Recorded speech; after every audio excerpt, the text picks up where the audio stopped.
ሰላም አለይኩም ወራህመቱላሂ ወበረካቱ። ዛሬ ደግሞ በአዲስ ቪዲዮ መጥቻለሁ። ዳቦ እንጋግራለን አብረን። 2 ኩባያ ወተት ፍሪጅ ያልገባ አድርጌያለሁ፣ ፈሳሽ ማለት ነው። ከዛ እንደምታዩት ስኳር ደግሞ ግማሽ ኩባያ፣ ሁሉንም አላረኩትም፣ ግማሽ ኩባያ አድርጌበታለሁ። እርሾ ካሜራ አምጥተን ደግሞ 1 ኩባያ የሾርባ እናደርግበታለን ማለት ነው። ከዛ አንድ እንቁላል፣ ብዙ እንኳን እንቁላል ዳቦ ላይ ኬክ ላይ ካልሆነ በስተቀር አልጠቀምም። እዚህ ላይ ግን አሪፍ ነው፣ የዳቦ አገጋገር ይለያያል ማለት ነው። አልሙሂም አንድ እንቁላል አድርጌበታለሁ። እዚህ ላይ የኬክ መምጫ አምጥተን እንመታዋለን ማለት ነው። እንዲያርገን በጥብጠን 1-2 ደቂቃ እንተወዋለን ለብቻው ማለት ነው፣ ኩፍ እስኪልልን ድረስ። ከዛ ዱቄት 3 ኩባያ አስተካክዬ ነበር፣ ነፍቼዋለሁኝ። ማንኛውም ዱቄት ብንነፋው የተመረጠ ነው። አልሙሂም እንዲያድርጌ እያሻሁት ነው ማለት ነው። ግማሽ ኩባያውን ለብቻ አድርጌዋለሁ ማለት ነው። 3 ኩባያውን ነው እዚህ ላይ ያደረኩት። ከዛ እንደምታዩት ትንሽ ትንሽ እየጨመራችሁ እያያችሁ ማብኳት ትችላላችሁ ማለት ነው።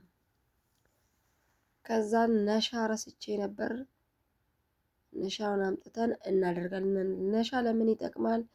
ያኒ ባኪንግ ፓውደር ምናምን ብዙ ጊዜ ከምንጠቀም ዳቦ ላይ የበቆሎ ዱቄቱን ብንጠቀም ቆንጆ ነው፣ ለጤናም ራሱ ሆድ አይነፋም። አልሙሂም እንዲያርገን እያሸነው የበቆሎ ዱቄቱንም ከሱ ጋር ግን በደንብ አድርገን እናሸዋለን። 2 ማንኪያ የሾርባን ያደረኩበት እኔ ማለት ነው።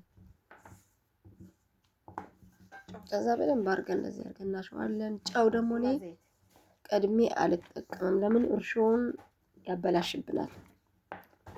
እንዲያርጋችሁ ካሻችሁት በኋላ ራሱ ብታደርጉበት ጨው የተመረጠ ነው። አሁን ጨው ደግሞ እናደርግበታለን ማለት ነው።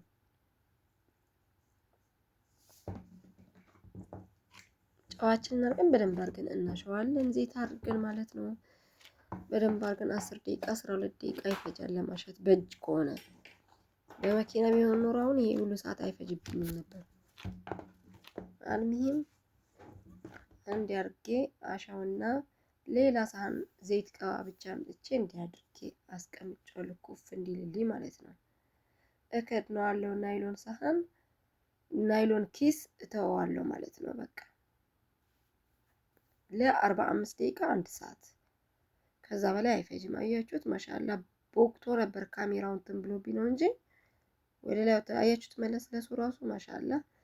ከዛ በሳህኔ ላይ አድርጌ ዘይት ቀብቼ ሲኒያዬን ማለት ነው፣ መጋገሪያዬን እንዲያድርጌ እንደ ክብ ክብ ሰርቼ ሞላዋለሁ ማለት ነው። ከዛ ደግሞ ኢንሻአላ እንተዋለን ለ5 ደቂቃ ማለት ነው። እንቁላል እዚህ ጋር 1 እንቁላል አለኝ እና የአቾቶ ደግሞ በክዳኑ በራሱ የአቾቶ ክዳን እናደርጋለን። በጣም አሪፍ ነው፣ የእንቁላል ሽታውን ያጠፋልናል ማለት ነው። በዛ ላይ ደግሞ ወርቃማ ያደርገዋል። ትንሽ ወተት ፈሳሽ ደግሞ ጠብ እናደርግበትና እንመተዋለን። በሾክ አድርጋችሁ መቱት። የእንቁላሉን ነጩንም አስኳሉንም ሁሉንም ብጥብጥ ነው የሚያደርግላችሁ። አልሙሂም ውሃ እስኪሆን ድረስ እንዲያርጋችሁ ታዋህዱታላችሁ አንድ ላይ ማለት ነው። ከዛ እንደዚህ አድርጌ ቀብቼዋለሁ ማለት ነው። እዚህ ጋር ጥቁር አዝሙድም አይደለም ስምስምም አይደለም፣ ይሄ ዳቦ መነስነሻ ነው። ዝም ብላችሁ ላይ ልክ እንደ ጥቁር አዝሙድ ወይ እንደ ስምስም እንጠቀምበት ነው። አልሙሂም እንዲያርጌ ነሰንስበትና እንደገና 5 ደቂቃ ትቼው የለ እንቁላሉን ቀብቼዋለሁኝ። ከ5 ደቂቃ በኋላ ወደ ፍሮን እንከተዋለን። ከዛ እንደምታዩት ሆኖ በስሎ ወጥቶልኛል። ማሻአላህ እናንተም ቅመሱ።